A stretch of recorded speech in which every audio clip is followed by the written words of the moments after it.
Olá e bem-vindos ao estúdio R Cosmos, onde discutiremos estratégia naval e as lições aprendidas com a guerra na Ucrânia. Para isso, temos a sorte de receber hoje Emmanuel Verron. Olá. Olá, Xavier. Olá a todos. Você é especializado em questões navais, um pouco sobre a China, mas também já foi professor na escola naval. Isso também ajuda a ter uma visão estratégica na área. Absolutamente. Que reviravolta. Um país sem marinha conseguiu abalar a segunda maior frota do mundo. A principal frota do Mar Negro hoje é obrigada a se esconder em Novorossiysk. Como isso é possível? O primeiro assunto que me vem à cabeça quando falamos disso é o conhecimento do inimigo, os fundamentos do ensino deles, etc. Toda a parte ucraniana conhece bem a parte russa. E por um motivo, porque há uma história em comum, experiências que são perfeitamente conhecidas de ambos os lados. Isso indica que há um conhecimento prévio das fraquezas e uma exploração inteligente dessas vulnerabilidades e diferentes fragilidades. Em seguida, podemos considerar o segundo ponto, a mobilização do mais fraco contra o mais forte. E na dimensão assimétrica, atacar onde dói, com meios que são muito modernos, muito avançados, não necessariamente caros, e acho que vamos desenvolver esse assunto principalmente através da dronização ou de equipamentos relativamente caros, milhares ou dezenas de milhares de euros para atingir os alvos com consequências relevantes. Os ucranianos têm duas vantagens. Conhecem o método soviético, ou seja, russo. E, nesse mesmo sentido, é exatamente o contrário do lado russo, onde eles desprezam os ucranianos. Eles não imaginavam que seus mísseis de cruzeiro atingiriam o Moskva, nem que, com meios assimétricos e improvisados, afundariam 1/3 dos navios e metade da tonelagem da frota. Da frota, em particular. Então, nesse espaço marítimo muito específico, onde acontecem muitas coisas em termos estratégicos, inclusive com a OTAN ou a Turquia, o Mar Negro será novamente abordado. Portanto, está claro o tema da assimetria e dos meios para alcançar significativamente os objetivos. Eu sugeriria adicionar um tema, como o do Moskva, nas lições aprendidas e na análise do contexto geral. Ou de outros navios, é uma espécie de cultura estratégica russa ou pós-soviética russa, de navios que não estão bem protegidos, mal protegidos. Ou seja, em diferentes ataques cinéticos, etc. Ou seja, além da dimensão assimétrica, os navios, e em particular esse foi o exemplo do Moskva, estavam bastante mal protegidos, o que é uma das razões para sua neutralização. A defesa aérea dos navios do Mar Negro deveria ser garantida pelo Moskva. Com seu afundamento, a proteção dos outros navios ficou comprometida. E aí voltamos ao conhecimento prévio, se posso dizer assim, e uma dimensão militar tática nesse nível. Teatro ao atingir o Moskva.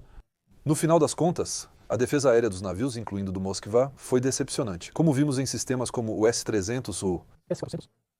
Hoje em dia são abertamente um queijo suíço, e até clientes como a Índia tentam evitar comprar os modelos mais recentes que encomendaram, porque eles veem que não está à altura. Esse é outro assunto. Quais as consequências para nós? Digo, para nós. Temos uma bela frota, temos belos navios, temos belos submarinos, e se amanhã enfrentarmos um país que tem algo contra nós, mas não é tão rico quanto nós, eles poderiam nos causar o mesmo prejuízo colocando nossa frota em risco com submarinos drones que custam R$500.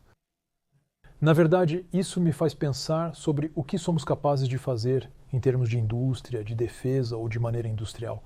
Na França, geralmente fazemos luxo, o que é excelente em todos os setores. Penso em aeronaves, navios, sistemas de defesa, etc. Mas o assunto é à luz da experiência e do retorno de experiência da guerra na Ucrânia. Pelo menos desde 2022, mas geralmente desde 2014. É que o caro, sofisticado, então, entre aspas, o luxo, você entendeu? Minha metáfora não permite garantir, por assim dizer, não. Não é uma superioridade, mas não permite ter um nível suficiente na saturação e de voltar a algo mais rústico. Esse é o grande desafio para a sociedade ocidental, principalmente na Europa, mas também isso é verdade para os Estados Unidos ou outras sociedades que observam a China a partir da Coreia do Sul ou do Japão. Taiwan é o assunto, e Taiwan, obviamente, você tem razão em lembrar, é o assunto de fazer algo rústico, padrão, coisas que são, entre aspas, não de qualidade inferior, mas que são muito menos caras de produzir, mas que não sabemos mais fazer. Então, tipicamente, equipamentos de uso diário e em massa, ou seja, produzir em massa munição, projéteis, etc.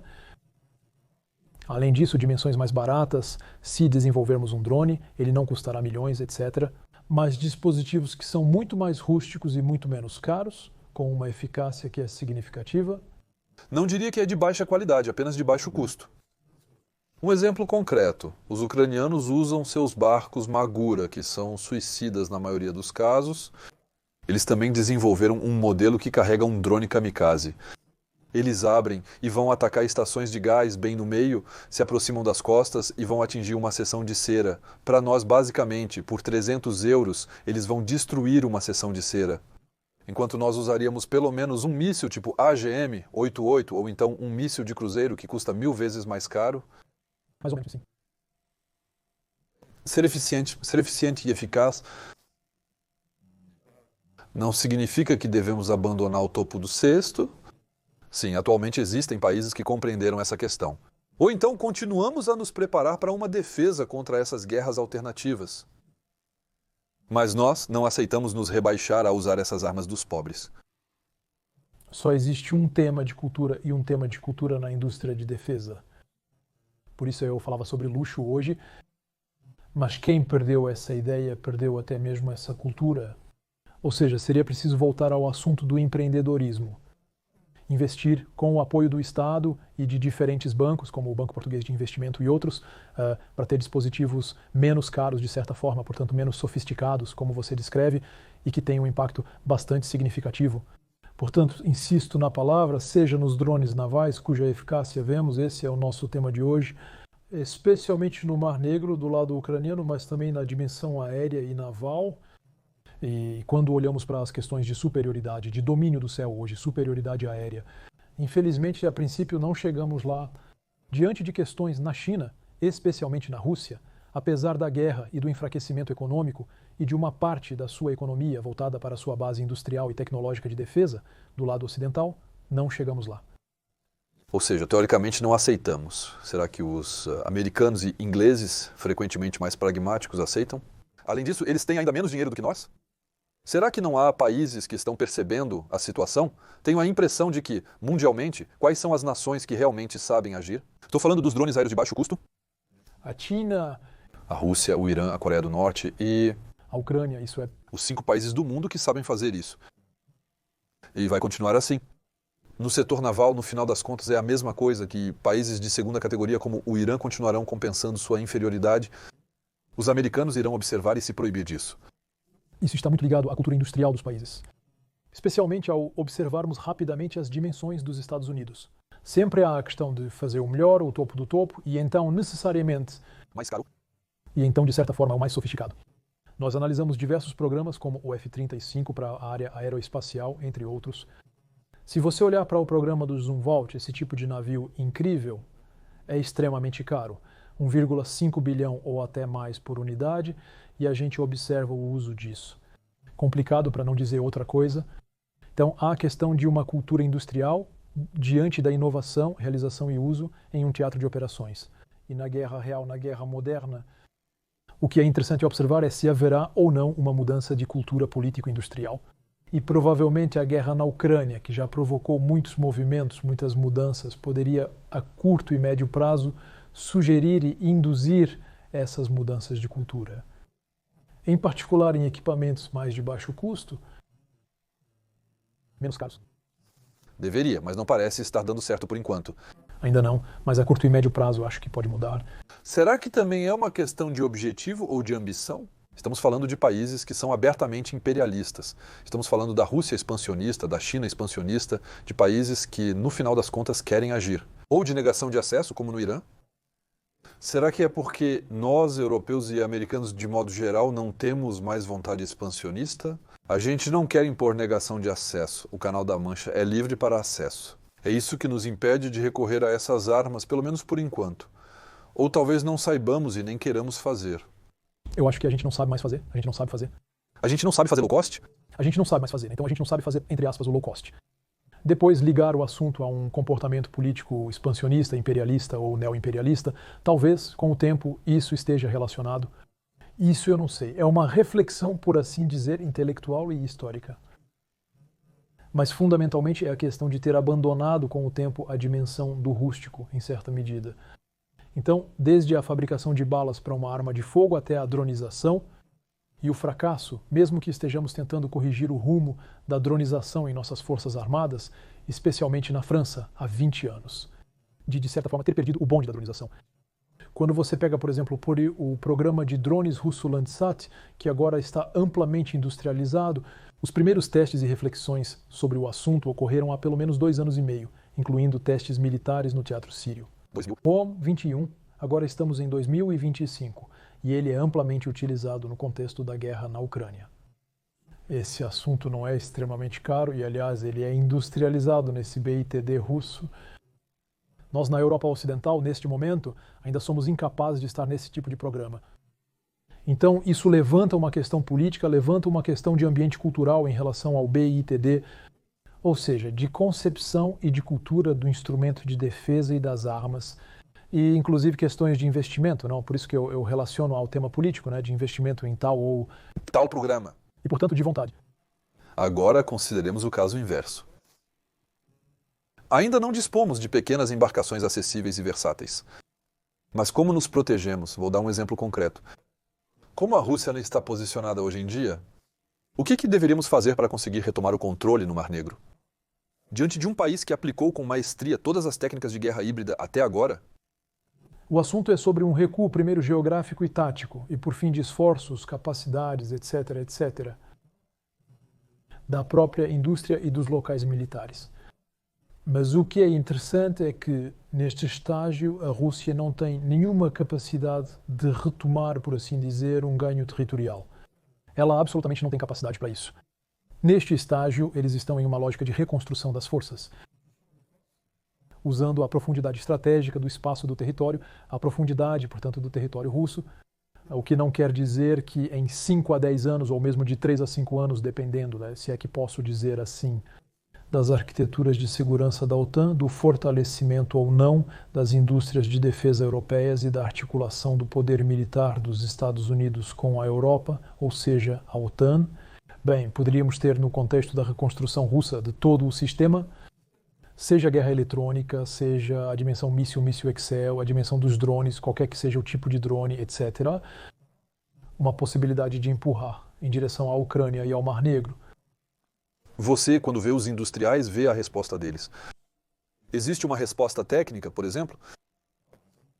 Vou dar o exemplo, como daquela vez, desses drones navais kamikazes, a não ser que tenha um helicóptero por cima, na esperança de acertar os drones navais e de que eles não tenham mísseis antiaéreos, como os ucranianos fizeram para derrubar 2 Mi-8.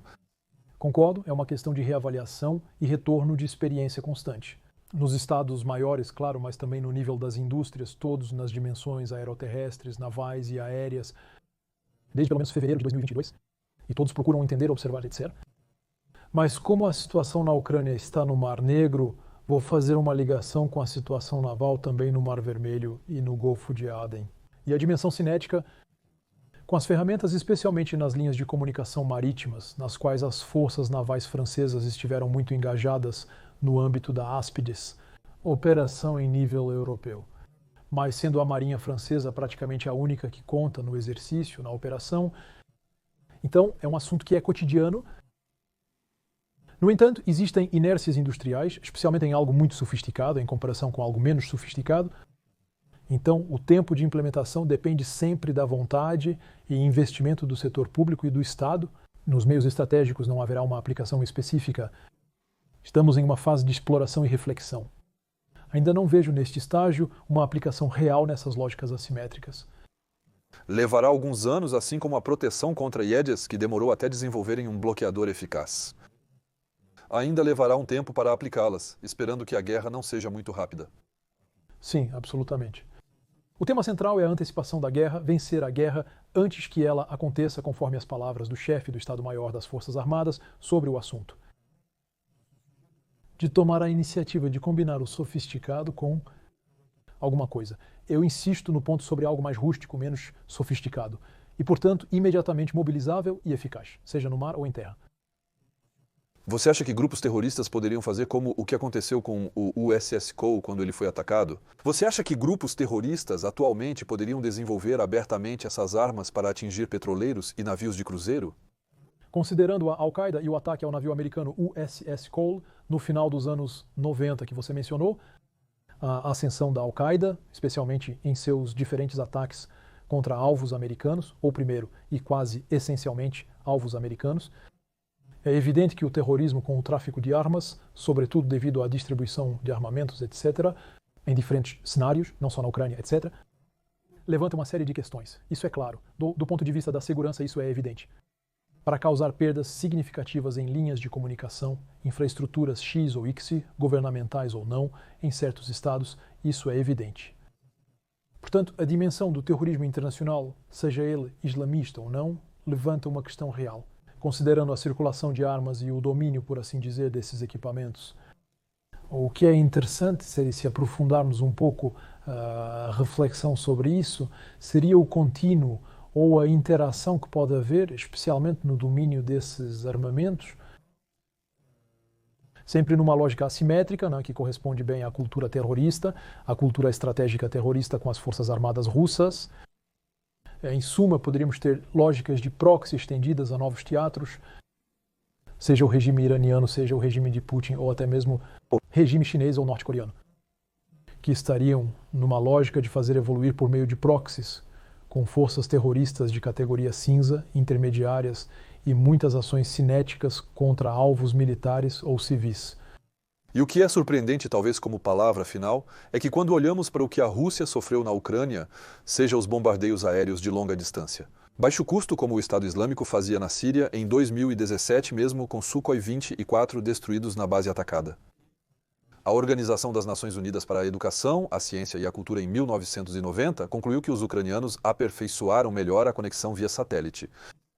Enfim, esses retornos de experiência que vemos hoje claramente e que foram industrializados por um Estado, todas as etapas já existiam, eles são os pioneiros a fazer isso em escala industrial. E nós não estamos prontos. Absolutamente, absolutamente.